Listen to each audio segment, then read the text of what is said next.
Hi, this is Jojo with Hookup Baits podcast, and today we have a special guest, Vazquez, and he is the designer of Mermaid's Milk.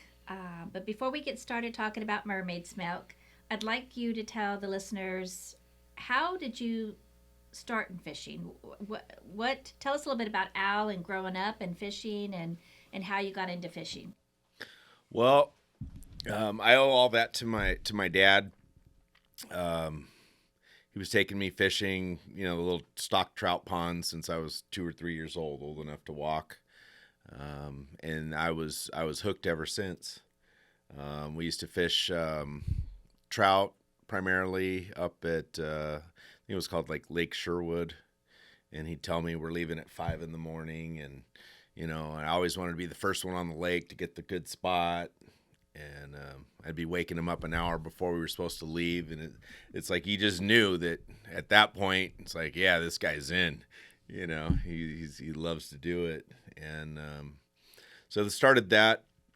We used to actually go to. My dad used to take me to Marina Del Rey, and they used to have a little bait barge there, and we'd take like a little bass rod, and they sell anchovies and pin an anchovy on and send it out, and we catch bonita in there, and it was just kind of cool, if you look back on it, and it was just different. Then as I got older, started doing like 1.5 day trips. Back in the day, it was the Cat Special, the Prowler. I think we went on. It was part of his like Rotary Club, so it was like a once a year event. And That you get to fish with your dad. fish with my dad. So he's the one that kind of got me into it. And then fishing tuna, bass, barracuda. You know what it's like. You go on a trip and like whatever's the best bite, and that's where we're going. So that was cool. And then as I got a little bit older, started doing the Baja trips, fishing down in the Bay of LA, San Quintin, and just kind of got my experience with that. It was really cool. And you pass that to your boys as well. Oh, my boys are absolutely animals. That's kind of what we do. It's, they played sports as well, but the hunting and the outdoors is something that's inside of me. And I think that everybody needs to kind of experience that. And once if they get to do it the right way, and I think that that's a big problem for a lot of people, is they go out and oh yeah, I want to do the outdoor thing, and then they get out there and they have no clue, they have no guidance. They're trying to figure it out on their own, and they just become frustrated, and you don't enjoy it. But when you're getting taught by the right people, and the group of people that surround me right now is pretty amazing. And you go out and put a hurting on fish, and it's a lot of fun. Well, Success and is a what lot of great fun. memories with your dad that you'll always treasure, and Oh you're yeah, giving that to your boys as well. yeah. The boys. So you have Dan. That's my oldest. He does a lot of green bass, largemouth bass fishing. Does a lot of freshwater, but he loves saltwater too. From their little guys, the long range trips or medium range trips, I should say, like 3.5 days. So he got to go on those since he was probably around 14, 15. So for about 10 years now, he's been doing that. Paul, my little one, my little big Not one. so little. How tall is he now? Yeah, he's like 6'2.5". Um, but they just got to grow up on the water, and with Chad being a part of their lives, and not just fishing, but it was really cool. It was a really cool. They understand now like how lucky they were that they were able to go out and catch yellowtail, catch dorado, catch tuna. They've caught big tuna, both of them. When the big tuna showed up years ago, I think Dan was like one of the first guys to get one. I think it was like 160 pound bluefin when that was like the 100-pound was like the magical mark, you know. Wasn't there a trip where all three of you did very well? Oh yeah. Yeah. Yeah, we had a trip. It was epic a couple years ago. I think we had 32 fish, like over 150 pounds. Biggest one was like a 275. Wow. And to give you an idea how they got brought up, the captain on the boat that we were fishing, you know, it was a private charter, but, you know, between Dan and Paul, they gaffed and landed like they were a part of almost every one of those fish. Wow. You know, so that's kind of cool. That was kind of fun being on a big trip like that, and, you know, having a captain like, Dan, grab a gaff and stick this thing, you know, it's like, damn, you know, and it's pretty cool. Yeah, it's pretty cool. I'm proud of my boys. You know, just they love the outdoors. They love to hunt too. We do a little bit of hunting. We do a lot more fishing, but they both love it, and that's, you know, you don't always get to have them forever. So, you know, the memories I have of taking them out and doing all that stuff is really cool. Mm-hmm. You know, pretty stoked. Well, and you've done obviously a lot of fishing and tournament fishing with Chad. Tell us a little bit about why you came up with Mermaids Milk. What was missing out there? What makes this different? What was your thought process of, I need to create something that works a little different? Or tell us about your process. Well, you know, long time ago they used to use scent for for me, it was trout fishing. They used to add a little bit of garlic to Velveeta cheese, and they'd make their concoctions, and my dad was one of those guys, and I'm like, yeah, whatever. And then you had the guys that sprayed WD-40 on their baits, and they'd swear by that. And everybody had like their little secret scent type thing, and then I never really gave it much thought. You know, we would go out, we'd fish.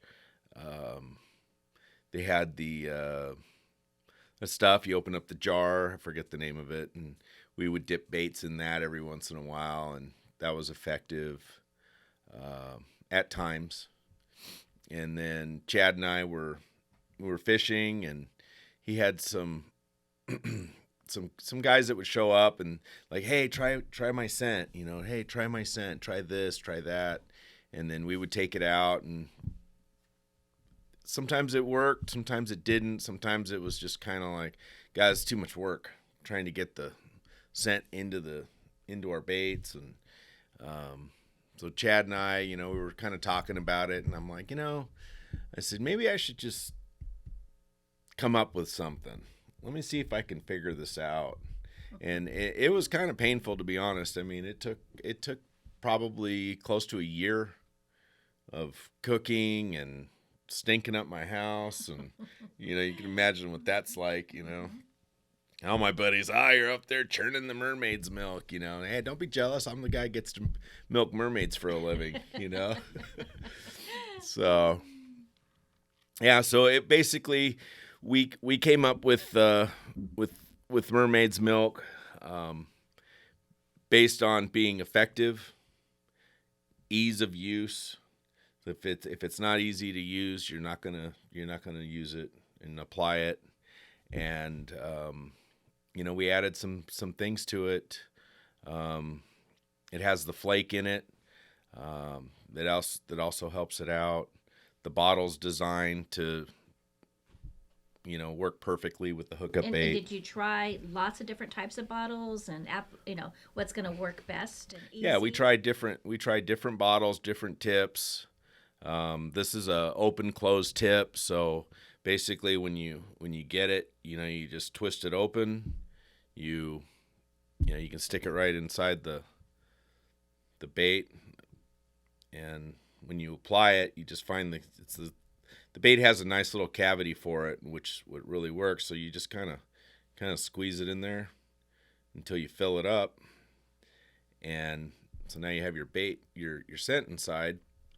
You just close the top, you know, and now your scent is inside, and it doesn't just wash off the top of the, the outside of the bait. So as I present this bait, the scent's being carried inside, and there's a little bit of that flake that's kind of washing out the back. We'll call it the wash, like on a boat. And so it's throwing that glitter out. When game fish are eating bait fish, right, there's tons of scales in the water when they're eating them. So this just has a couple little flakes that just kind of being dispersed. So if that light hits it, refracts from it, and just another trigger.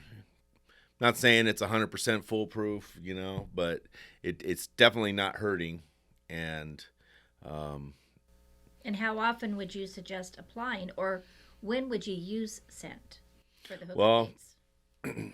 Hookup baits are infused with garlic as a cover scent. It's a cover scent. Scent can be used in a couple different ways. One is, you have gas on your hands, the smell of plastic, any human odor that might be offensive to a fish.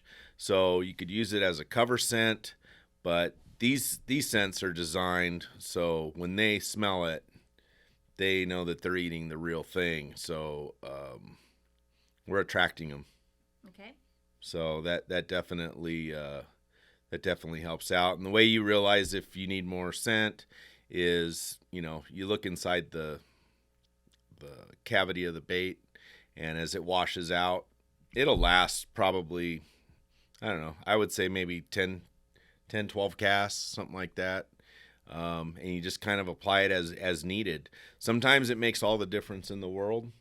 Sometimes that particular day they're keyed in and you don't need any scent.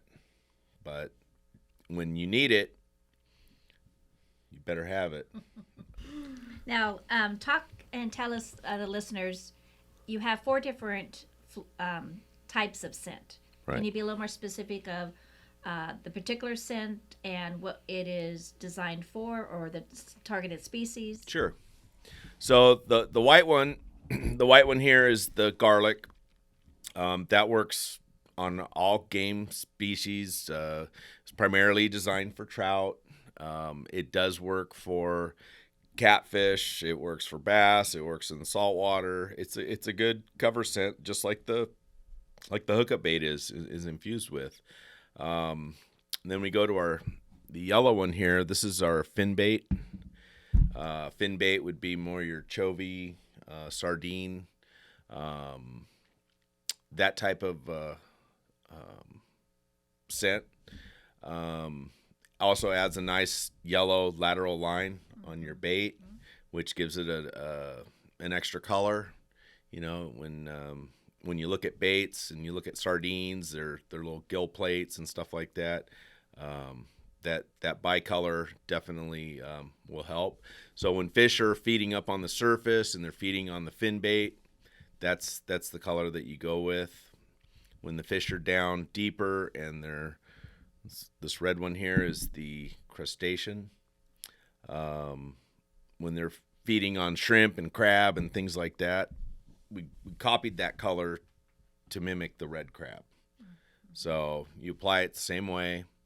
And for rockfish, the sheephead go crazy for that scent. We've had several trips where we were up north. We were at St. Nicholas Island. Chad and I were, just to give you a little story about that, we were on a boat full of sponsors for the Anglers Chronicle, and they had a boat full of squid, and we went with this crustacean, hookup baits, doing the whole presentation up on the bow. And it was a trip I'll never forget, because it was the first time that we got to fish hookup baits against a bunch of talent full of live squid. And we had the biggest fish. We had like 4 or 5 of the biggest fish on the boat. We had a yellowtail. If I had pictures right now, I'd show you the the big goats that we caught, it was epic. It was just like, yeah, that's what we're about, you know. Great feeling. Yeah, it's a great feeling. So that for rockfish and bass and anything that's eating shrimp and crab is the way to go. And then this green one here, this is the newest one we've just added. This is our crawfish, and that one was tested. It took a long time to make sure it was right and it was gonna work.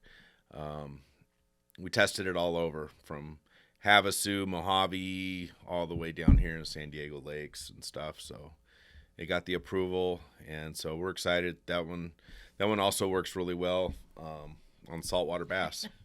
So so yeah, so it's been very fortunate to put this together. It was out of necessity for us, just more ease of use, and then everybody was, it just kind of caught on. Everybody's like, yeah, let me try that. Where do I get that? So that's how that's where we are today.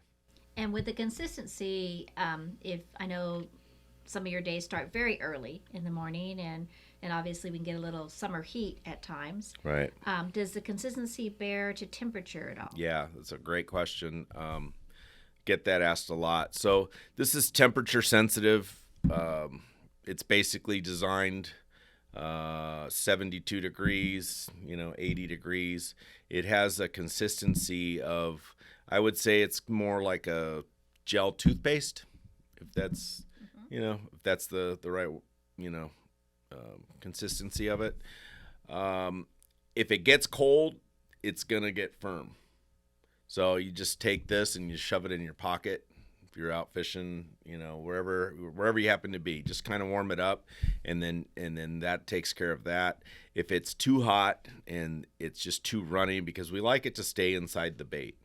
We don't want to just pour it on. There's some other scents that are out there.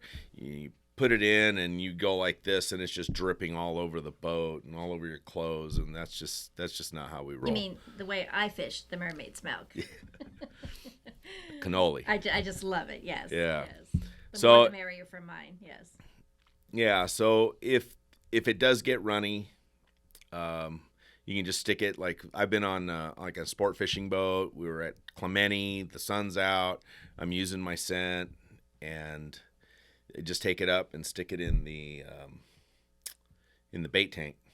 So in one of the wells right there, usually they put some knives and stuff, and you just set it in there, and just the chill of the water will firm it right up. Oh, that's a great idea. Yeah, so you could do that. Now, you came with two different sizes. Was there a mindset of why you came up with two different sizes, or was it just for economical, you've got two different sizes to choose from? What was your thought process on that? Well, the 2 ounce size, that's the smaller size. The 2 ounce and a 4 ounce. The 2 ounce is it just fits in your pocket better.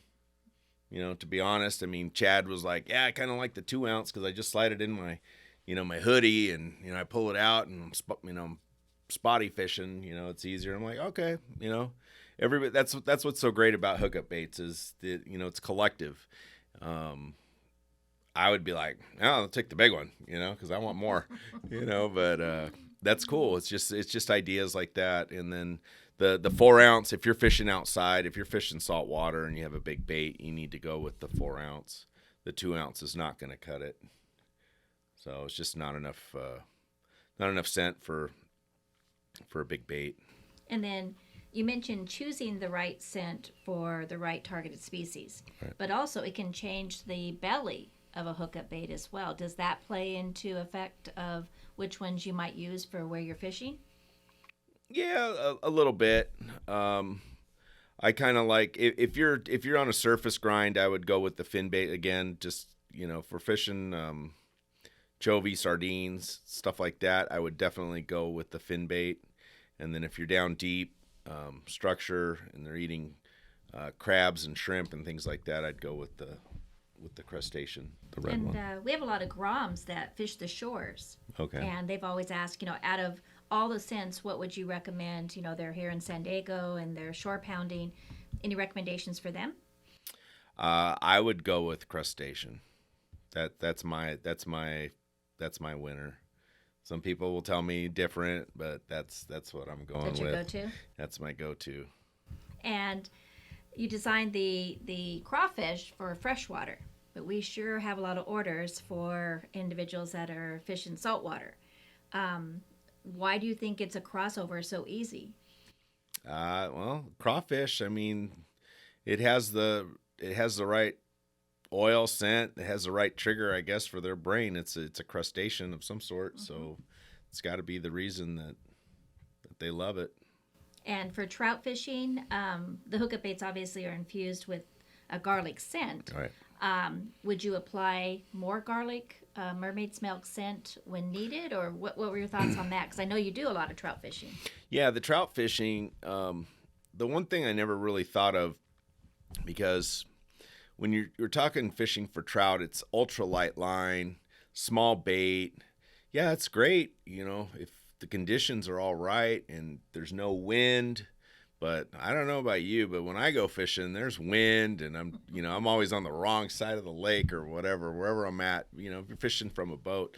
But what I do like about the scent and what it does enhance the bait, in my opinion, is when you put some scent inside that belly of that bait, it also adds a little bit of weight to it. So when you're casting it, it just kind of helps you get to the zone that you're trying to reach. Just cover more water. Well, let's take a break right now. We'll come right back. Right. We'll be back in a few minutes. Thanks for joining us.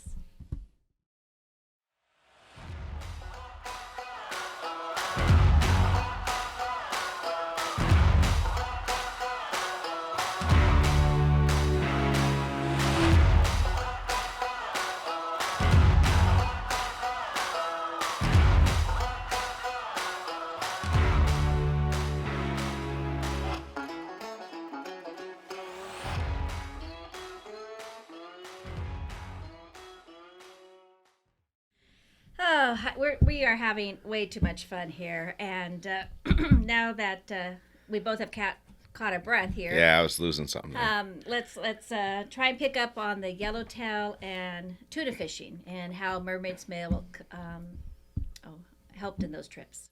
Okay, so we used to believe that fishing pelagic fish, that the scent had no bearing on it, right? You're just ripping a bait through the water, swimming along, pelagic fish sees it, follows it, kills it, and you're on. So we were on a trip a few years ago. We were at Clemente Island, and I'm supposed to be the guy who fishes all the time, catches all the yellowtail, helps people out. And so we're catching yellowtail, except for me. And I could not figure out what I was doing wrong. So the whole boat, everybody's hooked up, and I'm firing, and they're using hookup baits. My kid, my friends, everybody. Oh my God, this is the best yellowtail fishing I've ever had. Yeah, it's great, isn't it? Woo! So I seen a couple yellows follow it. I was bringing the bait back to the boat and, just burning it, and they're following it, and then they just peel off. And I'm like, what's going on? So I run into my kid on one side of the boat. I'm like, how many you got? He's like, I got like 4. I'm like, Wow. 4? Wow. He's like, yeah, it's like every cast. I'm like, I can't get bit. He's like, well, you're using scent, right? I'm like, no, you don't need scent. He goes, yeah, you do. And so I'm like, really? I'm like, all right, well, why fight it, right? So this is my scent. I was going to say, you are the founder. Yeah. Yeah, duh. So instantly I put scent on, and my first cast I hooked up, and I said, holy crap, like, really? Okay, I guess I'm wrong. And then my next cast, or 2 or 3 casts later, I hooked my second one, and I was like, damn, okay. So I guess sometimes maybe they'll follow that scent, and they'll know it's real, or maybe there's just iron being thrown around, and they're just like, nope, they're picking their victim. I'm not sure exactly, but I can tell you that it worked, and I was shocked, that it made that big of a difference. And then we've also been after the big bluefin. everybody's throwing knife jigs, flat falls, all that type of stuff. I think I was the first one to take one of the real big hookup baits. It's like a 6 ounce, I think it was a 6 ounce, and tied big leader on it. It's like 250-pound fluorocarbon, and put scent in it. It was awesome. It was awesome to go after fish that size that, people were just kind of like, oh, you can't get one on a hookup bait. I'm like, yeah, watch. That's kind of how we do things around here. It's like, really? Okay. Challenge accepted. So I landed a pretty big bluefin, about 100 I think it was like 145 pounds, something like that. I hooked another 2 that same night. It's very effective. It's an adrenaline rush, and you have to have the right gear for that. You have to be ready to go. There's no time to get ready after you hook one. It's pretty much game on from the beginning. But hookup baits, they've done everything. The scent, those fish key in on it. It's not just a scent in the sense that, they're going to smell it and they're going to eat it, but it also adds color to your baits. That's a big thing. I know that you've done some spotty fishing, and we used to laugh about how much scent you used to put in these things. Yeah, I carry the 4 ounce just for the day trip. Yes, okay. Yes. But like we've done some night fishing down in Mission Bay, and sometimes those fish, they'll smell their way around to food. It's the only thing we can attribute it to, because they seem to locate in on it.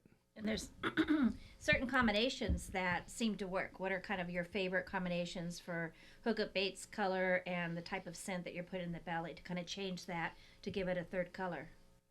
Yeah, there's like the Christmas tree color. A lot of people are big on that. It's like the sardine and the crustacean. I personally like the mint and sardine with the fin bait. That's my favorite. Those are my favorite colors. For rockfish, it's the brown with the crustacean. Everybody loves the brown and red. And I've heard some people like the mint with the crawfish.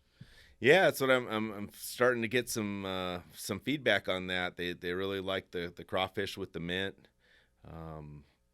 There's just, everybody has their own preference. They can combine and change colors and see what works for them, and it's all about confidence. So once you have your combination, it puts you in a different attitude. You have a whole another attitude when you're out there fishing. You're going to get bit. If there's a fish there that's, if the fish are in the area and you have everything that you want as far as your setup, that you're going to get them. Mm-hmm. And that makes all the difference in the world. It's all about your confidence. Couldn't agree more. Now, tell us, how did you come up with Mermaid's Milk? How did you come up with the name? Well, I didn't put too much thought into how I'm going to answer that. There's the G-rated version. Yes, we have lots. Yeah. The real reason, it's a totally cool logo. If you've seen the logo on Mermaid's Milk, I love it. And how did you come up with that? Because it's got some very specific parts to that logo. It's just not created. There are reasons. So tell the listeners how you came up with that logo. Yeah. So my buddy Paul Anderson, better known as AKA Pretty Hair. Yep. He's kind of a artsy crafty kind of guy. He's got good ideas, things like that. And so I kind of told him like kind of what we wanted to do and how we wanted to get this logo, the look of it. So he hired somebody to kind of do a rendering of it, and somehow he incorporated. I don't know where we were at, but I have a Rolex watch. So he saw my Rolex watch, and he's like, "Oh man, that'd be cool to put the outside of a Rolex in the design." So he kind of gave some input to this artist, and she kind of created it. So if you look on the outside face of the design, that's part of a Rolex watch. And then what's that? Show him. Right there. Oh. He's kind of showing me. I don't think you can zoom in. My pinner arms right here. Jed's like, I'm trying to read your arm. Yeah, what does that say? What's that to do with our website? So anyway, so it kind of came up, and I thought the idea of a mermaid, who doesn't like a mermaid? The fish love mermaids, right? Everybody loves mermaids. So Mermaids Milk kind of was appropriate as to, there's chocolate milk, there's vanilla milk. There's, everybody's got a flavor. So there's some kind of a. Well, we also have the second Hookup Baits boat is wrapped with your logo, and it's just absolutely beautiful. Absolutely beautiful. Yeah, we get a lot of compliments on that. Just driving down the freeway, people are always commenting on it. Yeah. It's cool. Yeah, super cool. And obviously we have it, the logo on our apparel. Mm-hmm. You can get shirts and hoodies, and the sun shirts have it as well. So, it's just a beautiful logo and a great story. Anything else you would like to share with our listeners as far as the effectiveness? Where do you see Mermaid's Milk in the next 5 years? What are your thoughts? What are your aspirations of where Mermaid's Milk will go? Well, Mermaid's Milk to me is a part of the Hookup Bait family.